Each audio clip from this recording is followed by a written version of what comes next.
As long as it doesn't slide too far. Okay, there you go. Awesome. Right.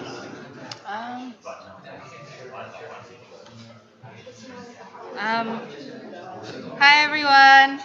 Thank you for coming to CSEP's first event this Lent on whether we can avoid the next financial crisis, a talk given by Dr. Steve Keen here. Professor Keen is known for his contributions to modeling financial instability based on Minsky's financial instability hypothesis, his book, Debunking Economics, as well as his foresight on the 2008 financial crisis. So there's going to be a short Q&A at the end of this talk for about 15 minutes, so please save all of your questions until then. As always, I hope you come to all of other CSEP's events in the next coming weeks of this term. We're also having our handover soon, so keep a lookout in our newsletter for committee applications. Thank you. Okay, thanks very much. Yeah. I'm taking a slightly different slant on the talk than just talking about the logic of whether the empirical arguments about whether we'll have another financial crisis or not. I'm also going to be, as I search one of my projection devices, talking about how to model, because being here, I presume a large part of what you're thinking about is how do we model the economy, and that's really the main focus that I'll have tonight. But what I'll start by is bringing up some data, which I'm almost bored with bringing this data up because it's so overwhelmingly powerful data that I'm basically sick of having mentioned it for about 10 years and having it ignored by mainstream economists, because what you will see in any coverage of conventional economists trying to explain what happened with the crisis, there's trivial attention to debt.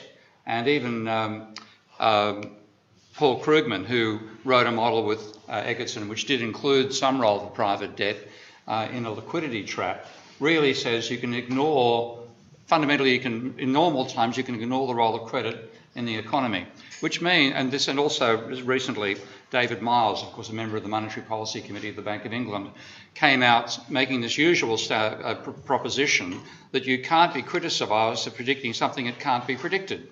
And why can't it be predicted? Because in our model, it's an exogenous shock that causes these crises. So there's just as much reason to criticise economists for not seeing the crisis coming as there is for criticising mathematicians for not being able to predict next week's winning lottery ticket numbers. And the same sort of thing coming from people on Twitter as well, that the economists can't be blamed for not having predicted the crisis. So is a crisis unpredictable? Well, if it was, it means data like this can be ignored. The red line is the ratio of private debt to GDP in the UK since 1880. And I have to say there's no other country on the planet that has a pattern quite that extreme. You can see from 1880, which is starting over here, through to 1980 here, the level of private debt never exceeded 73% of GDP. This is data that the Bank of England put together after the financial crisis, and in a wonderful set of series called What Can 300 Years of Financial Data Teach Us? The blue line is the annual change in debt, which is equivalent to credit. This is now the Bank of England's one of the groups coming out saying that emphatically. And you can see that for all the way through 1880 to about 1950 or 60, there were regular periods of negative credit. So the change in debt was negative. Then from the 1960s on, it was almost always positive. And from 1982 on, it was so much positive that the ratio of debt to GDP trebled, in fact came to close to quadrupling.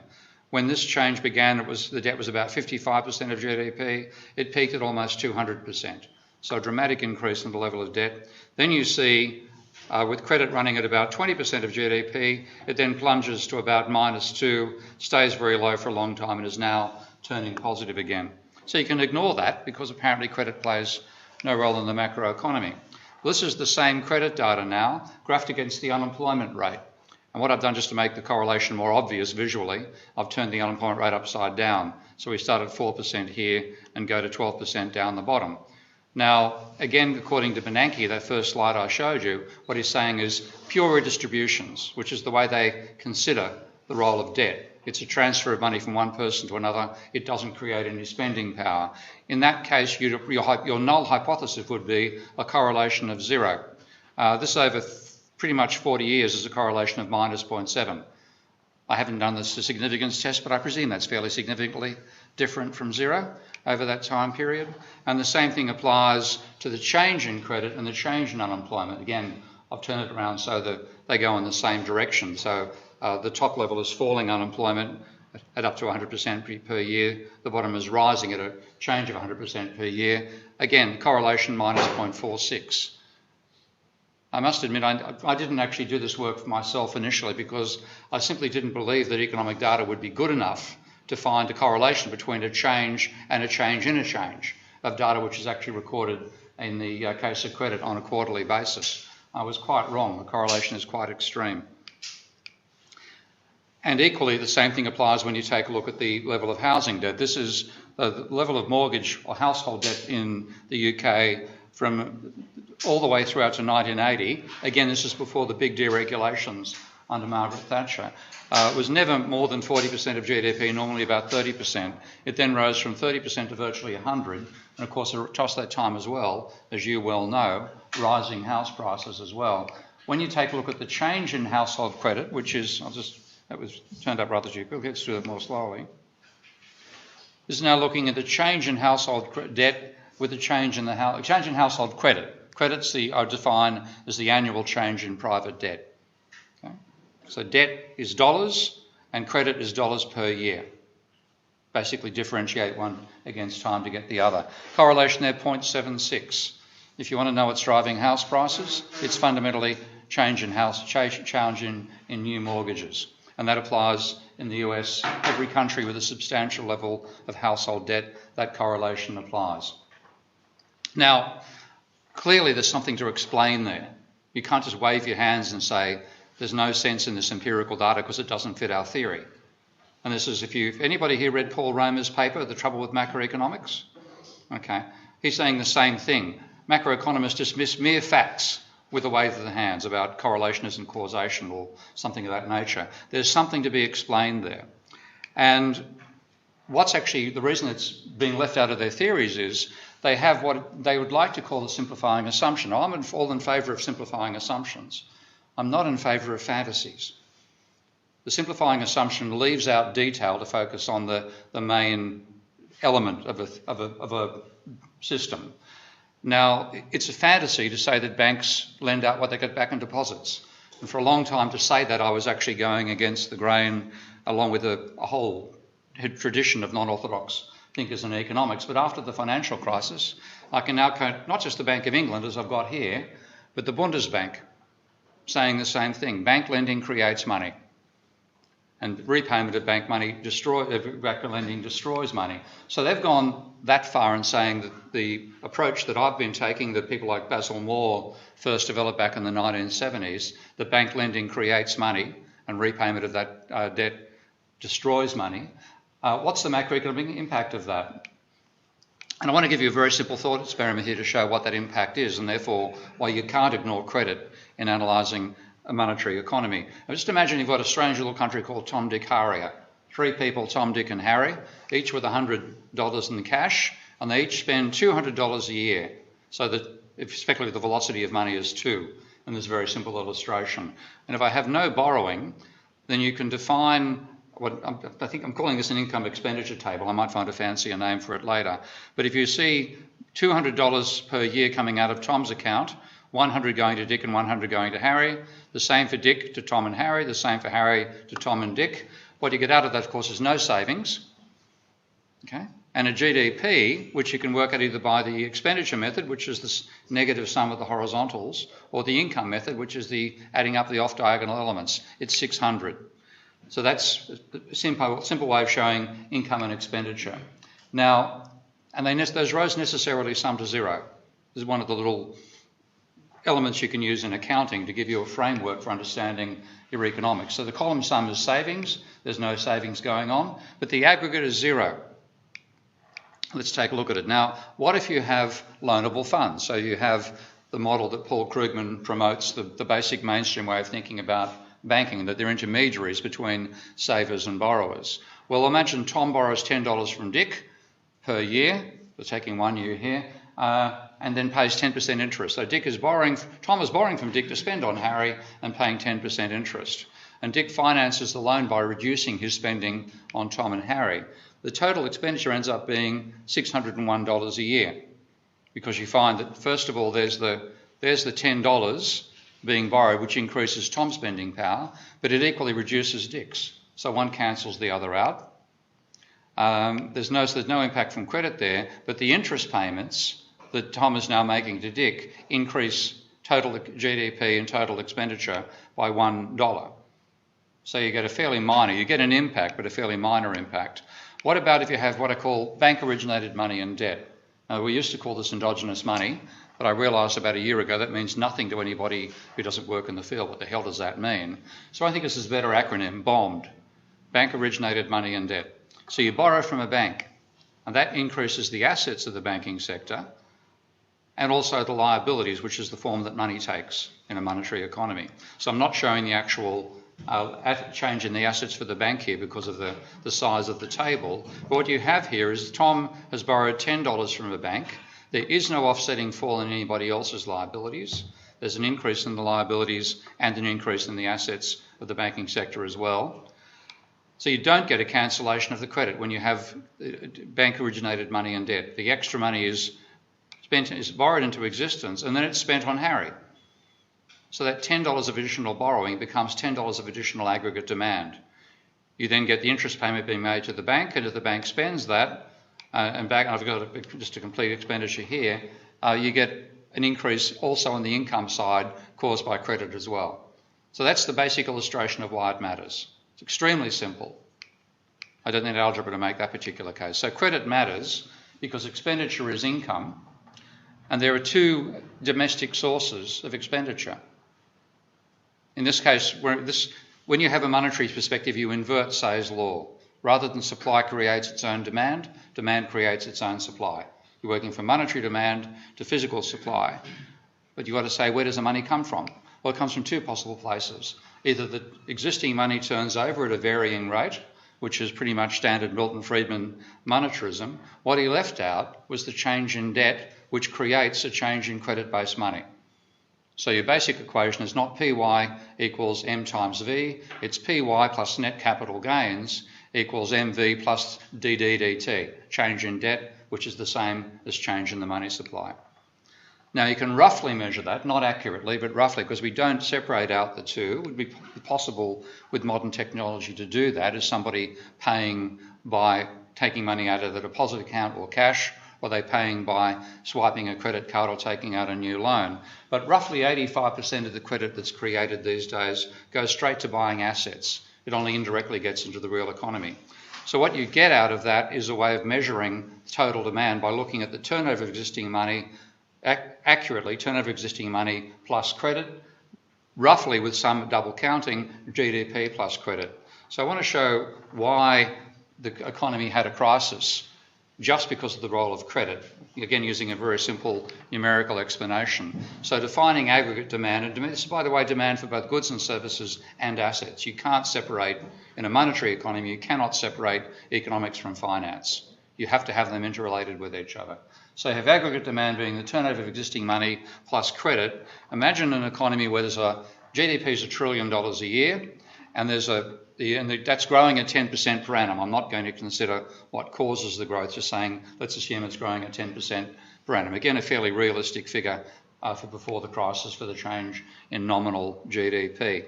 And private debt is 50% of GDP. That's back at the level that the UK was at roughly at the time Maggie Thatcher took over. So that would mean if with a debt ratio of 50% of GDP, your debt's $500 billion. Now imagine that's growing at 20% per annum. Again, that's quite a realistic number to be using given the UK's data. Well, 20% of 500 billion is $100 billion in 1 year. So your total demand in the economy is 1.1 trillion. Okay? 1 trillion from the turnover of existing money, 100 billion extra from credit. Next year, just have GDP, turnover of existing money growing smoothly, 1.1 trillion. What happens if the rate of growth of debt slows down to 10% per annum? We've now got $600 billion worth of debt. 10% of that is $60 billion. You add that to $1.1 trillion, you get a total of $1.16 trillion, which is $60 billion higher than the year before. So when you have a low level of debt, even if the rate of growth of debt slows down, which means credit falls, the sum of increase in GDP in turnover existing money plus credit can still be greater than the year before. You still have an increase in total demand for both goods and services and assets. What if you're at the level that the UK is close to now, and it certainly was at the financial crisis? This is actually below the level that countries like Australia, Canada and China have right now.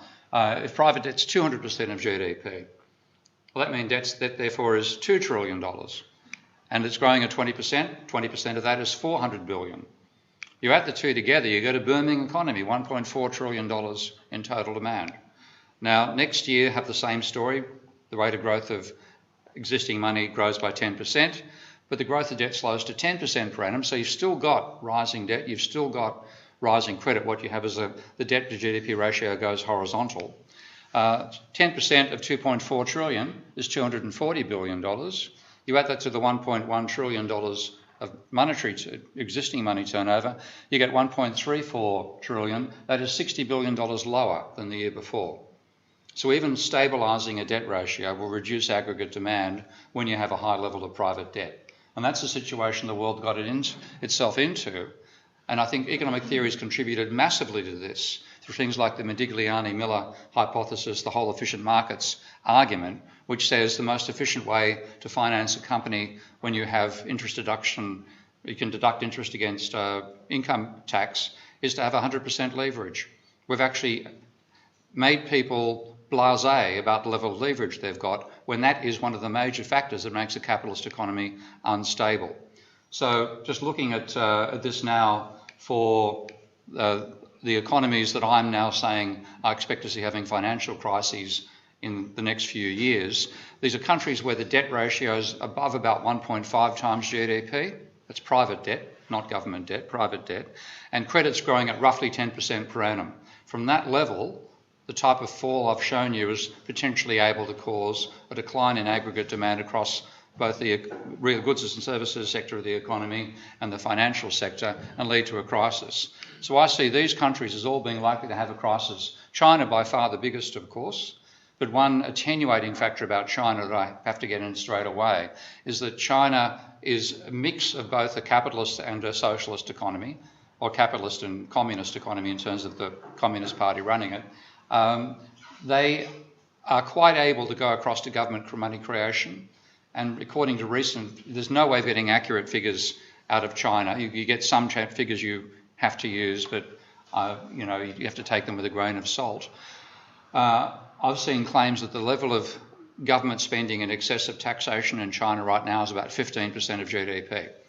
That is 1.5 times the scale of the Obama stimulus during the 2008-2009 period of the crisis, and it's 3 times the size of the New Deal.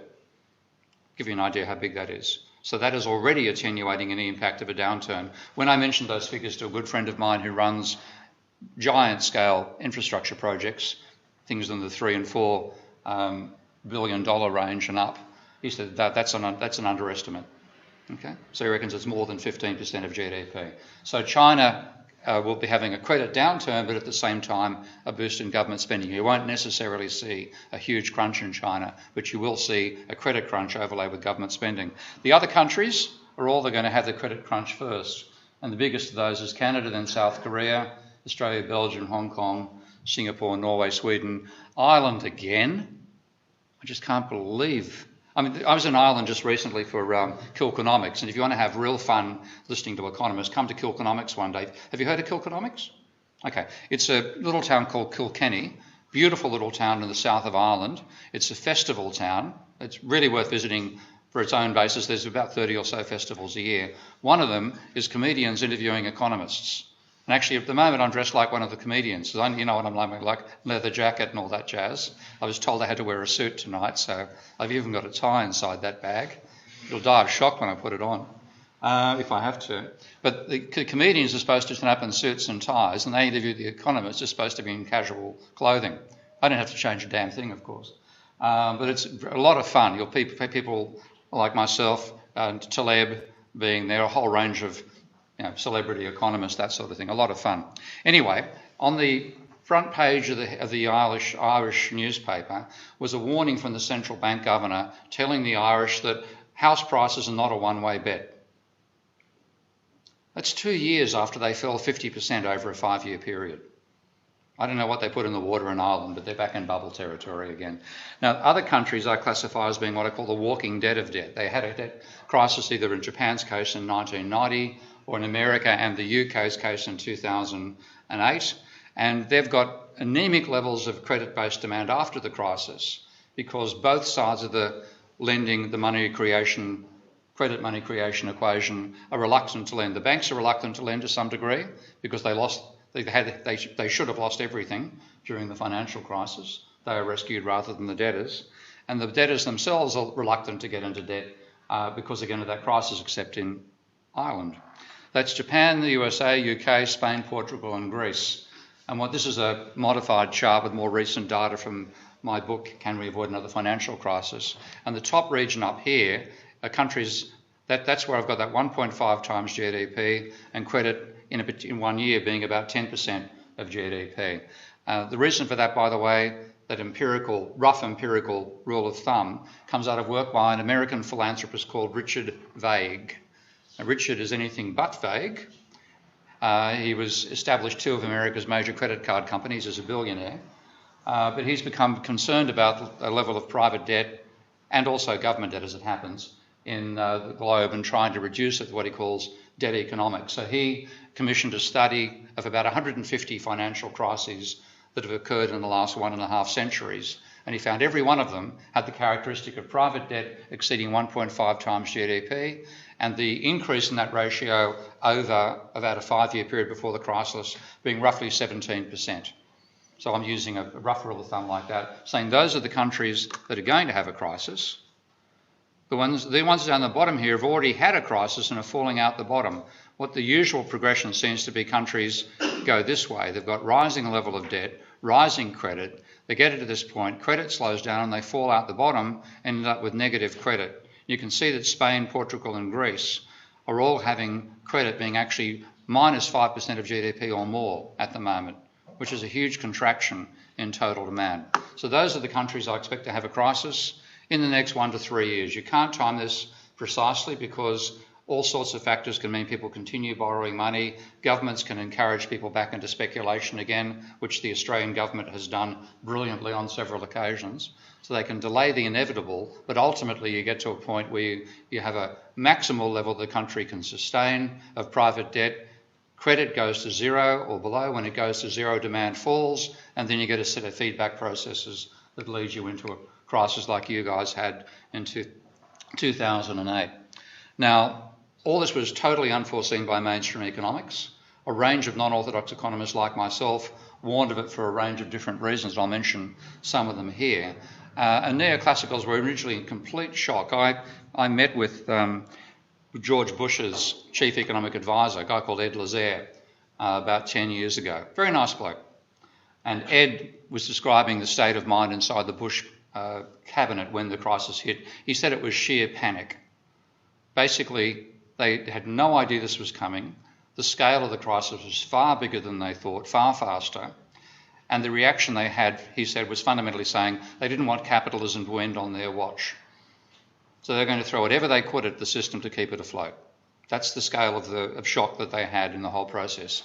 But after that all happened and the economy didn't fall into a complete hole, you had a return to believing that, okay, it was an exogenous shock and we can explain it that way, and, you know, with a shock that big, there won't be another one that big for decades, we can forget about it. But some people didn't react that way. Narayana Kocherlakota was the president of the Minneapolis Fed, which is one of the freshwater central banks, which I think people like Kittle and Prescott were amongst his staff, though I think he terminated a few of them towards the end. So he was a strong believer in real business cycles, believed that the system was inherently stable, that the real business cycle model described the world accurately.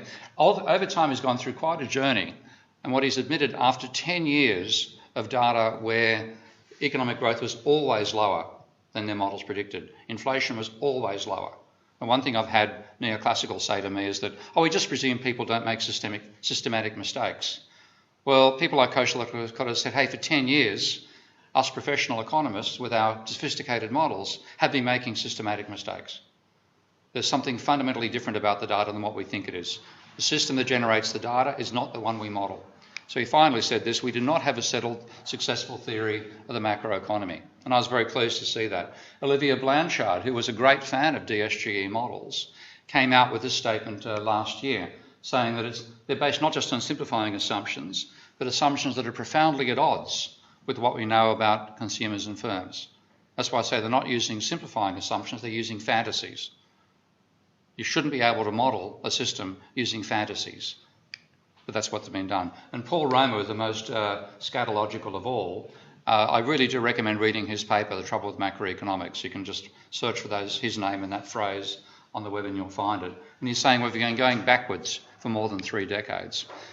But because now the economy is starting to revive, some of the more conventional thinkers are coming out of the woodwork again with articles like this. So this is the naked emperor striking back, in my opinion. These are some of the leading real business cycle oriented DSGE modelers, Cristiano Eichenbaum and Matthias Trabant. And in November of last year, they published this little paper where they made the claim, notice they've got only in italics, the only place that we can do experiments on the economy is in DSGE models.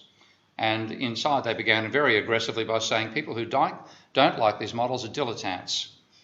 People who can't give you any empirical or causal explanation of what's going on, that's waving their hands around. Well, and just last couple of weeks ago, the Oxford Review of Economic Policy, and I suppose actually in Cambridge it's okay to insult Oxford?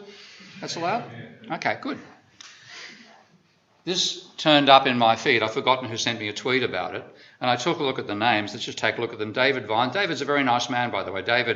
I'm meeting David through a very good project being run by the Economic and Social Research Committee. The Economic and Social Research, the ESRC, what's the C stand for? Council, thank you. The ESRC, out of the blue in November of 2016, announced that they accepted the critiques that were being made by people like myself that mainstream economic theory and the refereeing process was not likely to let new ideas through. So they commissioned what they call I've forgotten the actual, again, I think I'm a bit too tired today. They commissioned a hub to analyse or to promote non-orthodox thinking in economics.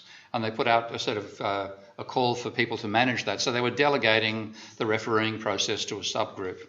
I was part of an unsuccessful campaign for that. I'm glad I didn't win because I think the people who got the job got the role of administering that £4.5 million are doing a much better job than my group would have done. This is the National Institute for Economic and Social Research. So they have got what they call rebuilding macroeconomic theory, and they're actually bringing in a whole range of non-orthodox thinkers and so on. This has got nothing to do with that, but David is part of this group. So David comes along to these NIESR meetings, but this was, again, conventional thought dominating. This was the type of people that the editors of this volume thought were the ones who should be consulted for a journal on the title of Rebuilding Macroeconomic Theory. So David and Samuel Wills as the editors. Olivia, fair enough. Simon Wren-Lewis. Okay, Joe Stiglitz, I don't know Randall Wright. Ricardo Rees, he's not going to like what I'm writing about him. Paul Krugman, we don't like each other, you're probably aware of that. Wendy Carlin, a very good person in the core curriculum, but still, in my opinion, very mainstream. Down the bottom, Andy Haldane, who's the research chief of the Bank of England. That's the only the last ones, but the only ones that I regard as having anything outside the mainstream. So I made this comment, nobody from outside the mainstream here. I'm one of them, obviously. Clearly I'm not well enough known in the UK to be invited. But, you know, myself, Stephanie Kelton, the people from the modern monetary theory, they could have been invited, none of us were there. And they wrote to me saying, well, take a look at the articles tomorrow, a wide range of varied and innovative angles on the failure of pre-crisis macro. Well, and they even called them bold and varied. I really love this bit. Here we go. Bold and varied ideas. Has anybody read I write for Russia Today now. Has anybody seen my column in Russia Today about this? Okay, I've linked it over here. Russia Today because they pay better than Forbes. And by the way, Vladimir Putin tells me what to say, so I'm basically being a Vladimir Putin puppet up here. Bold and varied. Well, these are the summary that the editors made of the points being made. First of all, we need to have financial frictions. No, I'm sorry. Finance is not a friction. Finance is a lubricant. There's a big difference. Relax the rational expectations assumption. How about throwing it out the window? What that assumption means is you assume people can accurately predict the future. That hasn't been working so well for economics for the last decade. Heterogeneous agents, well, good, that's a bit of a change. And having more appropriate micro foundations. How about throwing micro foundations out completely? How about working in a non-equilibrium framework? All these things were not considered at all. And having a look at it, I realised that I'm actually a bit like, anybody who's seen the Blues Brothers movie? Who hasn't? Okay, there's your weekend activity for you. Part of it, Jake and Elwood Blues are on the, well, they're sort of on the lam in this show, but Jake persuades them, the band, that they're going to be performing at this, what actually is a country and western band. And you can see that Elwood, I reckon I'm Elwood over here this time, is rather sceptical about, is this actually a place we're supposed to be playing music? What kind of music do you usually have here? Oh, we got both kinds. We got country and western. Speaker system here. He asked the lady, what music do you usually have here? And she says very cheerily, oh, we have both types. We have country and western. Well, that's what it's like, because this journal thinks, and what people like, what's his name? The guy who wrote the Dilettante paper. What they think is radical is like adding a violin to the strings to the steel guitars of a country and western band. That's the sort of musical range they've got. They're really like, I feel like I'm in a country and western chorale listening to what they think is innovative. Let's just look at a few innovations that didn't even turn up in their volume. One is what's called machine learning. Now, I know the Bank of England is doing work in this area, so again, I applaud the Bank of England far more than I applaud academic departments for actually being willing to try something different. Neural networks. You've heard of neural networks? Okay. One of my PhD students back in Australia won the electrical engineering university medal, and then came to do his PhD with me on applying neural networks to doing macroeconomic modelling. This is back in 2013, as you can see. And what is going on with neural networks is they're an analogy to the structure of neurons in the brain and the way neurons interact with each other. So we know the brain consists of hundreds of millions of neurons connected, often with 1,000 connections in each neuron on occasions, to other neurons, some of which cause other neurons to fire, other ones get suppressed, and so on. And that is modelled in a mock way, in a mathematical sense, by the idea of having a set of inputs like eyes, your nose, your skin, etc., taking in sensory information around you, a hidden layer which is emulating the structure of the brain, and then an output, okay, I'm holding an orange versus I'm holding an apple, that type of reasoning. And you have ways of training these. And Sono was a truly brilliant guy. He's now making a fortune in currency speculation, by the way. That's why he's not an academic. Much better living where he's working right now. But he used an engineering approach to showing the structure of those diagrams, which I think I told him we should call it the Teknikeller diagram. It's actually, once you get used to it, it's a much more informative way of looking at the structure of a neural network than the usual pattern. So that's his invention. Now, when he did his model of looking at predicting GDP up to, what's this case? This is it 4 quarters?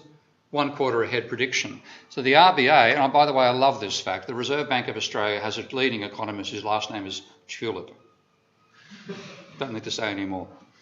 So Tulip and Williams, their predictions ahead had a root mean square error of 1.12, higher than the consensus. So the usual story, a group of models are more likely to give an accurate prediction than any particular model. Notice how much lower the errors were of Sono's predictions, substantially lower. He had several different neural networks he tried. All of those standard errors are well below anything coming out of the mainstream models. So machine learning has real potential for both forecasting, and also once you get a model which accurately forecasts, you can then use it to test. You can say, let's try a policy change. Let's feed that in, let's see what happens. Okay? So you don't have to actually understand the structure in that sense. You can semi-understand what's going on by looking at the weightings and the transfer functions between different elements of the neural network. But that's one area that could have been considered and should be considered, frankly. Now, how to do it at a more analytic level? Well, Olivier Blanchard made this statement in his piece about how do DSGE models have a future. He said, starting from explicit micro foundations is clearly essential. It is hard to see where else to start from. That's about a century behind physicists, maybe half a century. And in saying this particular, I was actually involved in this debate. He actually cited me in this paper and he said there are three propositions we broadly agree upon. Let's not discuss them and move on. Number one was macros about general equilibrium. I threw my hands up in horror at that point. It is not, in my opinion, about equilibrium. It's about dynamics. And frankly, it should be evolutionary dynamics as well. Now, why do we have this hangover about equilibrium? And I see this as being an intellectual hang-up from the 19th century when the founding fathers, people like Marshall and Jevons and co, thought dynamics is just too hard. We can't do them right now. We should be doing dynamics, this is Jevons, but it would be absurd to try to do that where you can do the static stuff straight away. And they also believed in the 19th century. You all know J.B. Clark, the guy who invented the marginal productivity theory of income distribution. He wrote a paper called The Future of Economic Theory or something of that nature in 1898 or 99 and said that what's going to happen is in the 20th century we're going to go from statics to dynamics. Now, that is not true. Neoclassicals call their models dynamic, stochastic, general equilibrium. They are, in my opinion, static equilibrium models. They're not dynamic. They're talking about moving from one equilibrium point to another. They're stochastic and they're equilibrium models. They're not dynamic and they're not general either. Now, you don't have to do that anymore. This is the bizarre thing. Because this whole practice has dominated economics now for 1.5 centuries, they don't even seem to realise that 70 years ago, engineers started inventing systems which don't have to have the assumption of equilibrium as the state of the system at any particular point in time. So this is one of the very first models done by Jay Forrester, put into a program called VenSim, which is one of the commercial programs. You can get a free version of VenSim, by the way, as a student to do system dynamics modelling. And they also discovered complex systems. This is back in 1963. And they realised that you could get very complex behaviour out of an incredibly simple model. You've heard of the idea of the butterfly effect? Okay. The original paper from which that was derived had this as its underlying model. X, Y, and Z are the X and Y locations of a drop of water on a hot plate on a stove, and Z is the temperature gradient between the top and the bottom of the hot plate, effectively. Very, very simple model. There's 3 variables there and 3 parameters. Now, if you simulate that model, which most people would, certainly the person who developed it thought would have fairly simple behaviour, what you get is complex non-equilibrium behaviour. With those cycles, there are actually 3 equilibria there. They are all unstable. Okay? So the equilibria tell you where you'll never be. I started the simulation right from near one of the equilibria. You see it got blasted away. It's now cycling around a third and the other one's down here. The system will never be in equilibrium. It will never stop cycling. And that's a common element in complex systems analysis. The whole idea of equilibrium being where things happen is simply wrong. And also as part of this, there's a critique of the whole idea of what neoclassicals often think is reductionism. If you ask them what their method is, reductionism, we take a complex system, reduce it to its parts, understand the parts, we understand the whole system. What they're actually doing is constructionism. They're trying to start from microeconomics and build macro. Now, Philip Anderson has a genuine Nobel Prize, not the one in economics, a genuine one, wrote a paper called More is Different about 40-something years ago. And he said the main fallacy of this thinking about building up from micro to macro is that reductionism does not imply constructionism. See, the ability to reduce everything to simple fundamental laws does not mean you can start with those laws and reconstruct the universe. Is that at every stage you need new laws, new concepts and new generalisations with just as much imagination as the previous one. And he finishes by saying psychology is not applied biology, nor is biology applied chemistry. Imagine if it was. What would be a typical exam in a question in a biology exam? Take these chemicals and create life. Reckon that'd be a good question? So macroeconomics is not applied micro either. You've got to have a new way of thinking when you work at the macro level. And I want to show how simple that is fundamentally, because I'm going to take 3 definitions that you can't disagree with. The employment rate, number of people with a job divided by population. The wages share of GDP, wages divided by GDP. Private debt ratio, debt divided by GDP. They're simply strict definitions. Now, if you differentiate those with respect to time, you get three statements which are simply dynamic expressions of those definitions. The employment rate will rise if economic growth exceeds the sum of population and labour productivity growth. Wages share of GDP will rise if wage rises exceed the growth in labour productivity. And the debt ratio will rise if debt grows faster than GDP. They're three factual statements. When you put them in differential equation forms, the hat means 1 over x dx dt in each case, whatever the variable might be. That's what the equations look like. So those actually are definitions. They're not equations. They're not a model yet.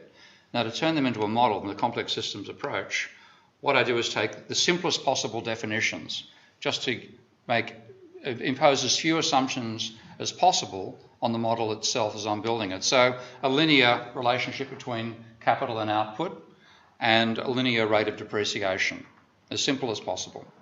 A linear Phillips curve, even though Phillips argued it was non-linear. Let's start with a linear one.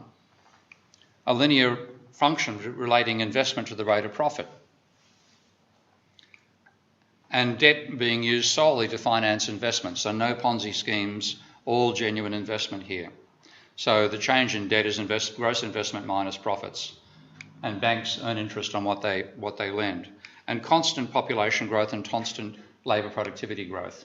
And you put that together, and what you get is a system that has, not quite as simple as Lorenz's. There are 8 parameters versus 3, and there are still 3 system states: the employment rate, the wages share of output, and the debt ratio. What you've got, all the red elements there include a system state, either directly or indirectly through an equation. And what you've got there is inherent nonlinearities. If you take a look at this one over here, I've got the employment rate multiplied by IG, and IG includes the profit rate, which includes the wages share. The simplest one to see is, I think, the debt ratio, where you've got the debt rate times the profit rate. So you've got all sorts of non-linearities there, which are basically quasi-polynomials. Now, that's pretty simple, okay? Slightly more complicated than Lorenz's because there are 8 parameters. And it's not trying to describe an actual economy yet, but it's trying to say what the underlying dynamics are. When you strip it down to the bare bones, what are the system interactions that give you the dynamics you see? And I put that together and I get a model that behaves this way.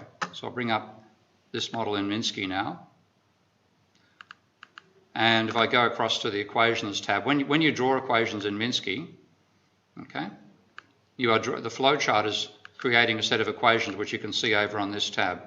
So those are the equations I've mentioned to you a moment ago, exactly the same equations. Now, if I start with a low slope for the profit function, how much capitalists react to the rate of profit being higher than they expect, and simulate the model,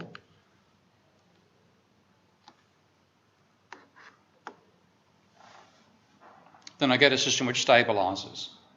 The spiral graphs I'm graphing 2 system states against each other. The top is wages share versus employment. The bottom is employment versus the debt ratio. And you get a nice slow convergence to equilibrium, which is the sort of world that neoclassicals think we inhabit, though they don't actually have the same dynamics that they certainly should. Now, what happens if I change that and I say we have more aggressive capitalists more willing to invest and borrow, pardon me, there's a little bug in the software there. Up and down arrow keys let me change values. I can change them dynamically while the program runs too, but I'll just start with them being fixed there. Okay, let's look at what happens here. And it looks like it's doing the same thing, but notice what's happening to the wages share. That's declining. The debt ratio is rising more. You'd look like you're cycling towards equilibrium, so you're getting what I might call a great moderation. And by the way, I built this model the very first time in 1992, before the great moderation occurred.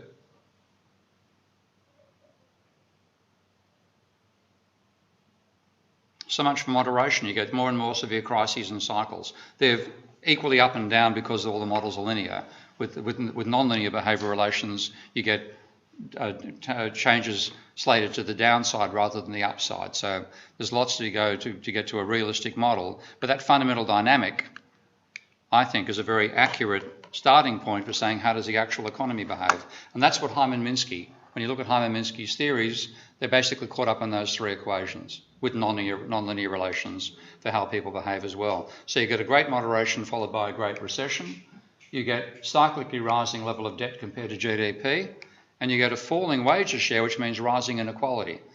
Because not the capitalists who are, even though in this model, the capitalists are the ones doing the borrowing, it's the workers who are paying for it with a lower wages share. Profit share roughly cycles around the same basic level. Bankers' share rises, workers' share falls.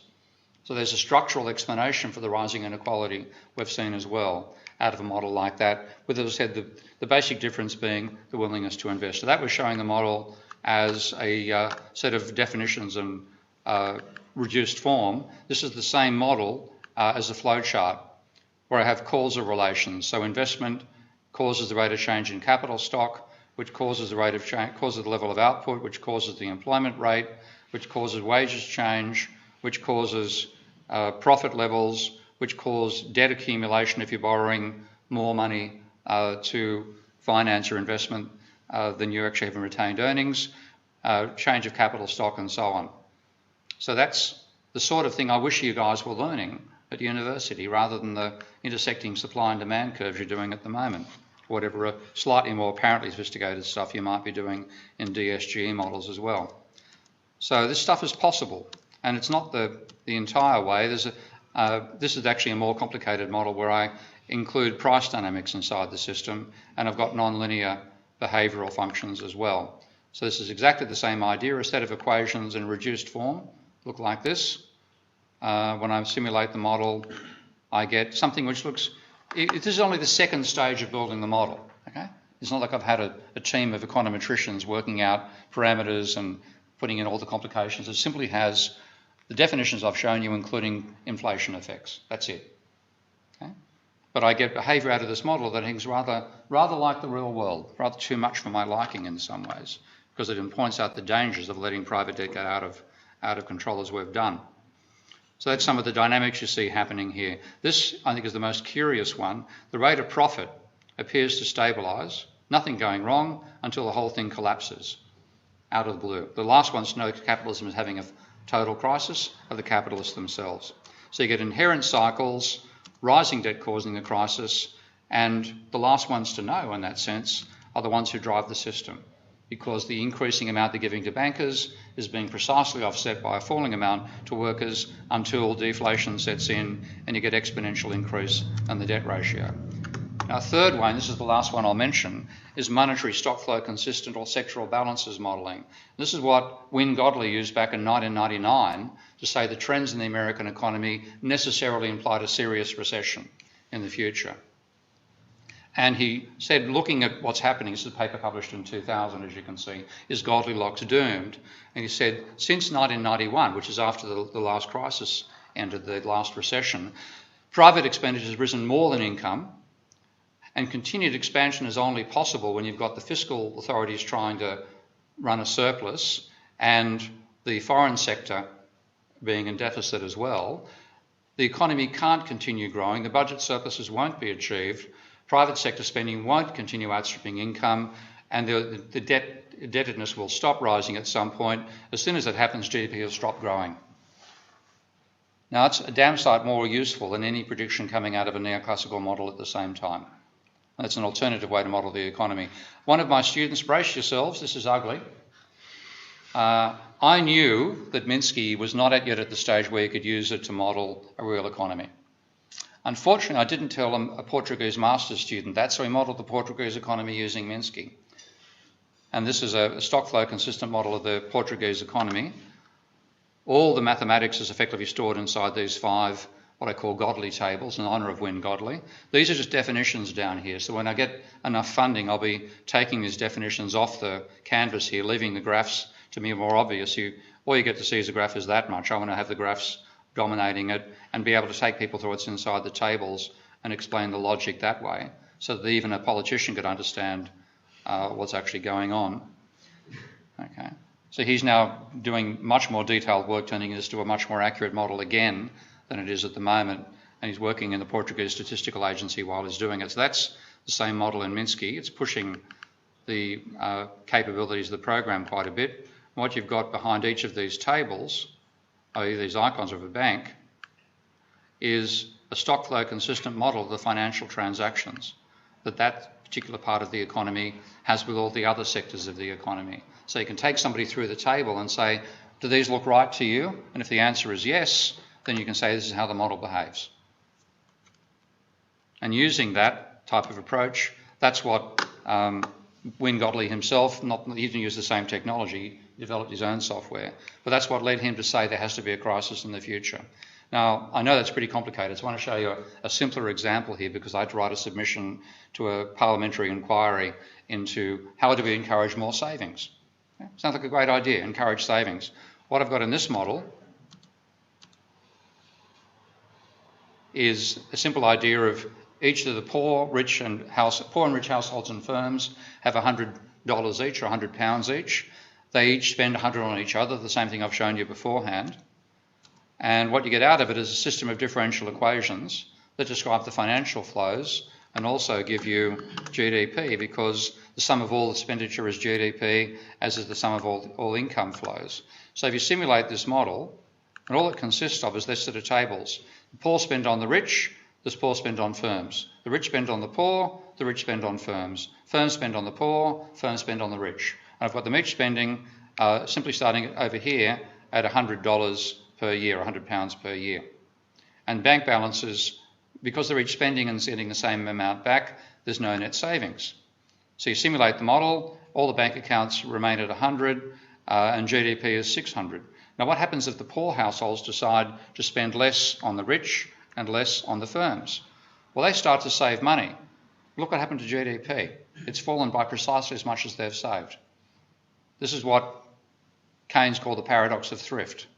Saving at the individual level becomes a fall in income at the national level. If the other sectors decide to do the same thing and spend less, then what you get ultimately, the system stabilises at precisely a fall in GDP precisely equal to their attempts to save. So saving is not a good idea unless somebody's creating new money that you can save. Okay? Saving is a route to having a GDP of 0. Now, that's a pretty simple thing to illustrate with Minsky.